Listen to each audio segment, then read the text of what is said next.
خبر شامل کرتے ہیں اپنے نمائندے ڈیپٹی بیورو چیف پنجاب ملک ریحان نواز۔ 18 نیوز کی رپورٹ کے مطابق ڈی پی او پاک پتن صاحبزادہ بلال عمر کی طرف سے پولیس ملازمین کو افطار ڈنر کا اہتمام کیا گیا۔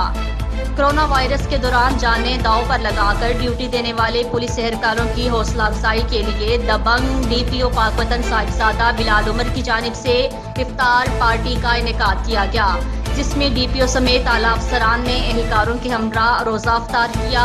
افطار ڈنر میں ڈی ایس پی صدر اکرام خان بلوچ سمیت ضلع بھر سے پولیس افسران اور اہلکاروں نے شرکت کی۔ افطار ڈنر میں آئسولیشن وارڈز، قرنطینہ سینٹر سمیت دیگر عوامی مقامات پر ڈیوٹی دینے والے اہلکار افسران کے ہمراہ روزہ افطار کر کے خوش نظر آئے۔